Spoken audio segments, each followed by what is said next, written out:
제2장 사교계의 등장. 우스우면서도 그러나 마음속에 파고든 추억. 그것은 18살 때 의지할 사람도 없이 단지 홀로 처음으로 살롱에 얼굴을 내밀었을 때다. 누군가 여자가 한번 힐끗 보기만 해도 완전히 기가 꺾여 버리는 것이다. 상대방의 환심을 사려고 하면 할수록 나는 점점 굳어져 버리는 것이다. 모든 일에 대해서 나는 아주 극단적인 착각만을 일으켰다. 아무런 이유도 없이 본심을 내보이는가 하면 어떤 사나이가 의미 있는 듯이 이쪽을 쏘아 보았다고 해서 상대방을 적시하거나 했던 것이다. 그러나 그 무렵엔 자기가 내성적인 면 때문에 몹시 비참한 생각을 되풀이하면서도 아름다운 날은 더없이 아름다웠다. 칸트. 줄리앙은 가운데 마당의 한복판에 망연히 서 있었다. 이봐, 정신 좀 차리게 하고 비라르 사제는 말했다. 자넨 무서운 것을 생각하는가 하면 이내 아이들처럼 돼버리는군. 호라티우스의 무슨 일에건 마음을 움직이지 마라는 어떻게 되었지 생각해보게. 그 하인들은 자네가 이 집에 들어와 살게 되는 것을 알면 반드시 자네를 바보로 만들려고 할 거야. 그들이 볼 때 자네는 같은 계급의 인간이거든.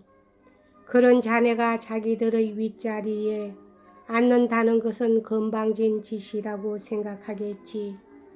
겉보기에는 그야말로 친절한 듯 그럴듯한 충고를 하거나 자네에게 지도를 해주려는 표정을 짓겠지만 실은 자네에게 어떤 엉뚱한 실수를 저지르게 하려는 속셈이 뻔하단 말이야. 할 테면 해보라죠. 입술을 깨물면서 이렇게 말했을 때 줄리앙은 이미 완전히 본래 지니고 있던 경계심을 되찾고 있었다. 이 두 사람은 후작의 서재로 가기 위해 이척의 살롱을 몇 개 지나갔는데 독자들이라면 틀림없이 호화롭기는 하지만 음산하기 짝이 없는 살롱이라고 생각했을 것이다. 그냥 그대로 준다고 해도 못 살겠다고 생각했으리라. 그곳은 그야말로 하품과 따분한 이론이 깃들어 있는 집이다. 그런데 이것을 보고 줄리앙은 점점 더 감탄했다. 이런 훌륭한 집에 살고 있으면서 무엇 때문에 불행한 기분을 맛볼 일이 있을 것인가 라고 생각했던 것이다. 두 사람은 간신히 이 넓은 저택 안에서도 가장 기분이 나쁜 방으로 왔다. 햇빛도 잘 비치지 않는 방이었는데 그곳에 금발의 가발을 쓰고 눈빛이 날카로운 여윈 조그만 사나이가 있었다. 비라르 사제는 줄리앙 쪽을 돌아다보며 소개했다. 라몰 후작이었다. 줄리앙은 그것이 후작이라는 것을 쉽사리 납득할 수가 없었다. 그처럼 정중한 태도였다. 브레이르 오 수도원에서 그처럼 당당했던 대귀족의 그림자는 아무데도 없었다. 줄리앙은 후작의 가발이 너무 짙은 것 같은 느낌이 들었다. 그런 것을 느낀 덕분으로 조금도 기가 죽지 않았다. 앙리 3세의 친구였던 인물의 후예치고는 몹시도 초라한 몰골이라는 것이 최초의 인상이었다. 몹시 여유없고 동작도 침착지 못했다. 그런데 이윽고 후작의 정중함은 상대방에게 주는 그 좋은 인상으로 보아 저 부장송의 주교를 훨씬 앞지르는 것이라는 것을 알게 되었다. 이 회견은 3분도 걸리지 않았다. 돌아올 때 삐라르 사제가 줄리앙에게 말했다. 자넨 후작을 빤히 보고 있었지. 마치 그림을 그리려고 할 때처럼 말이야. 나는 그 사람들이 말하는 예의 따위에서는 별 관심 없고 그런 데 대해서는 머지않아 자네가 더 잘 알게 될 테지만 하여간 그렇게 조심성 없이 빤히 보는 것은 신뢰라는 느낌이 들었어. 두 사람은 다시 마차의 손님이 되었다. 마부는 먼 거리 가까이에서 마차를 세웠다. 삐라르 사제의 안내로 줄리앙이 들어간 곳은 커다란 살롱만이 몇 개고 쭉 잇따라 있는 집이었다. 줄리앙은 가구가 하나도 놓여있지 않은 것을 깨달았다. 금빛의 훌륭한 탁상식의 그림이 있었고 그 그림이 줄리앙에게는 아주 잘 어울리는 장식이라고 생각되었다. 그것을 바라다 보고 있을 때 말쑥한 옷차림을 한 신사가 웃음을 띄우면서 다가왔다. 줄리앙은 자기도 모르게 가볍게 인사를 했다.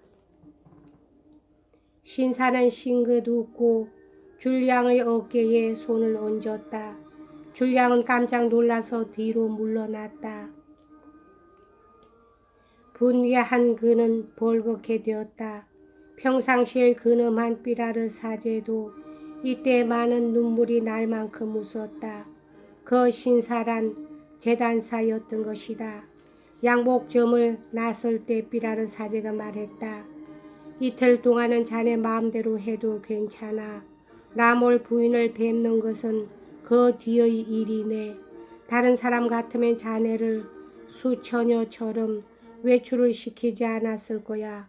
아무튼 자네로서는 이 새로운 바빌론에 처음 왔으니 말일세. 자네가 타락해 버릴 인간이라면 한시바삐 타락해 버리는 것이 좋아. 그러면 나도 자네의 일로 쓸데없는 근심을 하지 않아도 괜찮겠지. 모레 아침 그 재단사가 옷을 2벌 가지고 올 테니까 가봉을 해주는 꼬마에게 5프랑을 주게. 그리고 그들에게 자네의 사투리를 눈치채이지 않도록 해야 해. 조금이라도 입을 연다면 그들은 곧 자네를 조종할 트집을 발견할 테니까. 그런 일에는 아주 능숙하거든. 모레는 정오에 나에게로 오게. 자, 가보게. 참 잊어버리고 있었군. 구두와 샤스와 모자를 주문하고 오게. 가게 주소는 여기 씌어 있으니. 줄리앙은 주소를 적은 글자를 들여다보고 있었다. 이건 후작의 글씨야. 만사의 머리가 잘 돌아가는 분으로서 남에게 시키기보다는 자기가 해버리는 것을 좋아하는 분이야. 후작이 자네를 가까이 두고 쓰려는 것도 이런 수고를 덜기 위해서지. 그 성급한 후작이 짧은 말로 분부하는 것을 모조리 훌륭하게 해줄 만큼 머리가 돌아갈까? 뭐 그것도 언젠가는 알게 될 일이지. 한껏 조심해서 하게. 줄리앙은 메모에 씌어있던 가게로 말없이 들어갔다.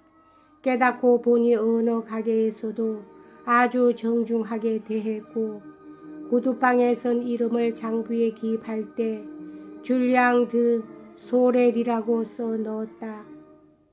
페르 라세즈 뮤지에 갔을 때에는 친절한 말투로 미루어 자유주의자 같은 신사가 엉뚱하게 자진하여 줄리앙을 내이 원수의 묘로 안내해 주마고 했다. 정책적인 의도로 그 묘에는 비명을 새기는 것이 용납되지 않고 있는 것이다.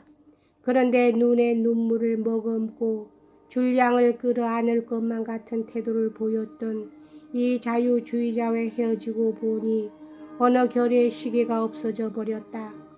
이런 경험을 쌓은 뒤 이틀 뒤 정오에 줄리앙은 삐라르 사제에게로 갔다. 사제는 아주 오랫동안 줄리앙을 훑어보았다. 아무래도 자네는 멋쟁이가 될 것 같군. 사제는 멍한 얼굴로 말했다. 줄리앙은 정식 상복을 입은 젊은이 같아 보였다.